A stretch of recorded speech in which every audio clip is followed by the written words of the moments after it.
नमस्कार। India debate में आप सबका स्वागत है। मैं हूं आशुतोष पाठक। मित्रों, मुंबई से एक और आप बड़ी खबर आ गई। खबर यह है कि एक दिन पहले, 2 दिन पहले भारत के मुख्य न्यायाधीश मुंबई में थे और मुख्य न्यायाधीश ने एक बहुत बड़ा निर्णय ले लिया, आदेश दे दिया। और इस आदेश के बाद मुंबई की पावर गैलरी में भयंकर कोहराम मच गया। एक चेकमेट जो मैंने कल आपको बताया था कि कैसे आदित्य ठाकरे के रिप्लाई के ऊपर जो एफिडेविट पर जो रिप्लाई फाइल हुआ, उस रिप्लाई के बाद बहुत सख्ते में है, परेशान घूम रहा है ठाकरे गैंग और उनके वकील कि अब इसका जवाब क्या दें। कैसे कहें जाकर के कि हाँ, हमसे ये गलती हो गई कि हमने 28 वर्ष अपनी आयु बता दी। कैसे कहें जाकर के कि हमने एमएलए हम हैं और हमने इसकी चर्चा नहीं की अपनी एफिडेविट में। कैसे कहें कि सुप्रीम कोर्ट में तो कोई केस है ही नहीं दिशा सालियान का। कैसे कहें कि हमने सीबीआई ने इसकी इंक्वायरी नहीं की है, बिहार पुलिस ने हमें क्लीन चिट नहीं दिया है। इसका उत्तर वो देंगे क्या? उनके पास कोई उत्तर नहीं है। उन्होंने सोचा था कि एक एफिडेविट दे देंगे और हमको वक्त मिल जाएगा और फिर वक्त मांग लेंगे और फिर ये चलता रहेगा अनएंडिंग डेट, तारीख पर तारीख, तारीख पर तारीख।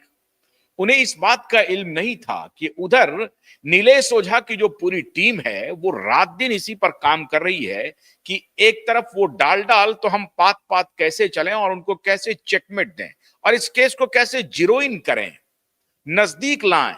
ये लंबा चल रहा है मित्रों, लंबा तो ये बहुत पहले से चल रहा था, लेकिन 2023 के आखिर से जब हम लोगों की एंट्री हुई है इसमें, उसके बाद हमारे पास अभी 2 साल का ही वक्त, अभी 2 साल होने वाला है सितंबर में, तो 1.5 पौने 2 साल का ही वक्त गया है और हमने 1.5 पौने 2 साल में इस केस को इस मुकाम पर पहुंचा दिया है हम लोगों ने लड़ाई लड़के, जहां अब निर्णय की स्थिति आ गई है, आर पार की स्थिति आ गई है। जिनको इन माफियाओं ने 3 वर्ष तक, 2020 से लेकर के 2023 तक, जब तक हम लोगों का सिटीजन कोर्ट ऑफ इंडिया नहीं लगा दिल्ली में, उसके पहले तक ये लोग आराम से थे और इनको लग गया था कि अब तो दिशा का केस को पुलिस ने क्लीन चिट दे दिया है, उसमें हम कहीं इन्वॉल्व नहीं है। सुशांत केस का में जो जांच होगी वो सीबीआई को हम लोग मैनेज कर लेंगे और मामला ठंडे बस्ते में हो गया। 22 में आकर के इन्होंने प्रेस ब्रीफिंग भी कर दी, सब कुछ कर लिया अपने तरीके से। तो इनको ये कहीं से भी ये उम्मीद नहीं थी कि इस केस में क्यूवाइब नेटवर्क की एंट्री होगी, आदरणीय नीलेश ओझा और उनकी टीम की एंट्री होगी और supreme court high court litigant association उनकी एंट्री होगी। लेकिन जैसे ही इनकी हम लोगों की एंट्री हुई, उसके बाद से केस ने पूरी तरह से टर्न ले लिया और अब तो हालत यह है कि ऐसा चेकमेट है कि 16 जुलाई के पहले उनको कोई उत्तर दिखाई नहीं पड़ रहा है। और इसी बीच में मित्रों, सुप्रीम कोर्ट का एक मास्टर स्ट्रोक आ गया और इस मास्टर स्ट्रोक ने रही सही जो थोड़ी बहुत भी उम्मीद बाकी थी ठाकरे गैंग की, वो उम्मीद जाती रही। अभी तक क्या था, आप अदालत में जाएंगे, अदालत कहेगी कि नहीं नहीं आप चुप रहिए, आप शांत रहिए। जो अदालत मैनेज होता है ना, वो कह दिया जाता है कि आपका लोकस स्टैंडी क्या है, आप पीआईएल क्यों लेके आए हैं, और गुर्रा करके देखते हैं आप क्यों आए हैं पीआईएल लेकर के, आपका क्या है इसमें। भाई जिनकी जिनकी बेटी गुजरी है उनकी तरफ से तो कोई कहानी नहीं है, कोई बात नहीं है, वो तो सामने आ नहीं रहे हैं, पुलिस ने इन्वेस्टिगेशन क्लोज कर दिया है, आपको पुलिस पर संदेह है, पुलिस स्टेट की पुलिस है।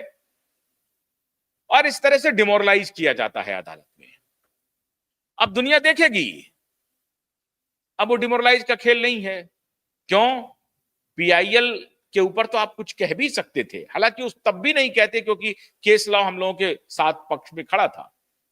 लेकिन अब तो पीड़िता के पिता मौजूद हैं, एप्लीकेशन लेकर के, उनको क्या कहेगी अदालत कि नहीं नहीं आप झूठ बोल रहे हैं, इन्होंने षड्यंत्र किया था, एक बेंच विशेष में केस को ले जाने का षड्यंत्र रचा था, और जिसमें यह कहा, ये पूरी तैयारी थी कि उधर से पूछताछ होगी कि आप 5 साल तक चुप क्यों थे, आप पहले क्यों नहीं बोले, 2021 में जब ये क्लोज हो रही थी रिपोर्ट उस वक्त क्यों नहीं बोले। तो ये कह करके ये भी योजना थी कि दिशा के पिता को डिमोरलाइज भी किया जाए, पूरी योजना बन गई थी। सारी योजनाओं पर नीलेश ओझा की टीम ने पानी फेर दिया, सारी योजना धरी की धरी रह गई, और एक असहाय व्यक्ति जो आपके स्क्रीन पर दिख रहे हैं, एक असहाय व्यक्ति को पूरे देश की दुआ लग गई, पूरा देश आज खड़ा हो गया एक असहाय व्यक्ति के साथ। उसके बाद भी इनका तिकड़म चलता रहा। भ्रष्ट पुलिस ऑफिसर ने एफआईआर दर्ज नहीं किया तो नहीं किया।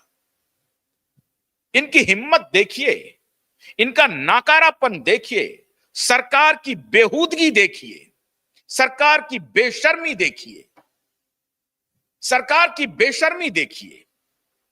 मंत्री on the floor of the house कह रहा है कि हमने दिशा सालियान के पिता के सारे कंप्लेंट को कॉग्निजेंस में लिया है।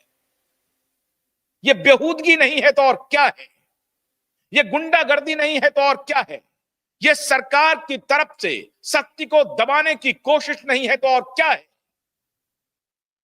सरकार का मंत्री कह रहा है, floor of the house, commissioner act नहीं कर रहा है, एफआईआर नहीं लिखा जा रहा है, हाई कोर्ट के आदेश की अवहेलना हो रही है, चीफ सेक्रेटरी को रिप्लाई फाइल करना है, नहीं करेंगे, कमिश्नर को रिप्लाई फाइल करना है, नहीं करेंगे, सीबीआई को रिप्लाई फाइल करना है, नहीं करेंगे, नारकोटिक्स डिपार्टमेंट को करना है, नहीं करेंगे, यूनियन होम मिनिस्ट्री को करना है, नहीं करेंगे। ऐसी की तैसी अदालत को ठेंगे पर रख लिया, सरकार ने अदालत को ठेंगे पर रख लिया और कहा है कि एक अदना पुलिस ऑफिसर जाकर के रिप्लाई फाइल कर दो।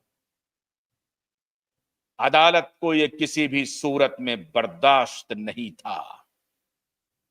आप एग्जीक्यूटिव हेड हैं, इसका मतलब यह नहीं है कि आप नंगई करेंगे, आप बेशर्मी का नंगा नाच करेंगे, और बेशर्मी के नंगा नाच को पूरा देश देखता रहेगा और मौन रहेगा। यह संभव नहीं है।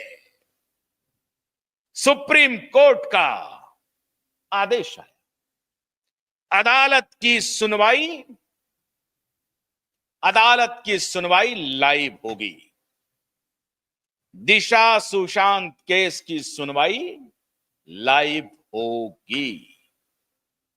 मुंबई हाई कोर्ट की सारी सुनवाई अब लाइव होगी, और उन्होंने मार्क हो गया है कि इस बेंच की सुनवाई लाइव होगी। 4 सदस्यीय बेंच हो, 5 सदस्यीय बेंच हो, 2 सदस्यीय बेंच हो, इन किन किन बेंचों की सुनवाई लाइव होगी, ये बात स्पष्ट हो गई। और सुप्रीम कोर्ट के चीफ जस्टिस, वर्तमान चीफ जस्टिस जो स्वयं महाराष्ट्र से आते हैं, उन्होंने न्याय की लाज रख ली और उन्होंने कहा कि नहीं, डंके की चोट पर सुनवाई लाइव होगी। जो बात कही जाएगी कोर्ट में वो कही जानी चाहिए और पूरा देश देखे।